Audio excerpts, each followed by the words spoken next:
ఆ కడలి అన్న అమ్మాయి ఏమంటుంది, ఆడపిల్లకి నానిళ్ళన్నా ఉంటుంది, లేకపోతే మొగుడిళ్ళన్నా ఉంటుంది, ఆడపిల్లకి ఇల్లు ఎక్కడుంది అంటుంది కదా. ఇలాంటి మాటలు మనము ఎంకరేజ్ చేయకూడదు. ఎందుకంటే ఇప్పుడు this is a time to glorify the marriage. ఇప్పుడు బాయ్స్ ఏమంటున్నారు,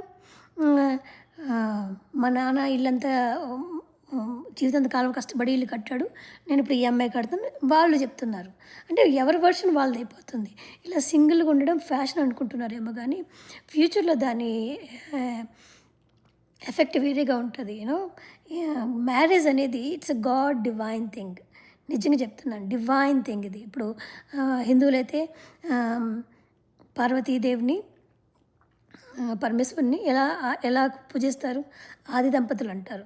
అలాగే క్రిస్టియన్స్ యాడమ్ కోసమే ఈవెన్ చేశారు అని. It's like divine thing.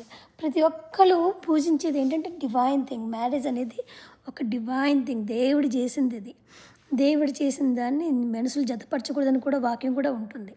అంతేగాని do not glorify being single. ఇది తనకు నష్టం జరిగి ఉండొచ్చు, కడలికి ఏదో నష్టం జరిగి ఉండొచ్చు, తను అలా మాట్లాడుతుంది. కానీ డూ నాట్ గ్లోరిఫై దిస్.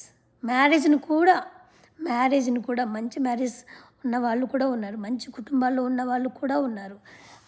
వీళ్ళు వచ్చి మాట్లాడకపోవడం వల్ల ఇలాంటి వాళ్ళు మాట్లాడుతున్నారు. ఇదే ఫ్యాషన్ కూడా అనుకుంటున్నారు.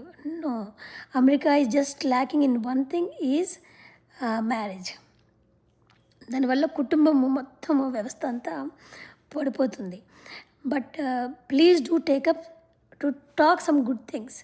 ఇవి వినడానికి బాగుంటాయి. కడలి మేబీ తను చాలా బాధపడే ఉండొచ్చు, నేను కాదనట్లేదు.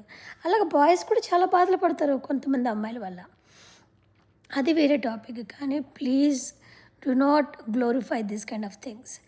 There are still good marriages, there are still హస్బెండ్కి వైఫ్ సపోర్ట్, వైఫ్కి హస్బెండ్ సపోర్ట్ చేసుకున్న వాళ్ళు కూడా ఉంటారు.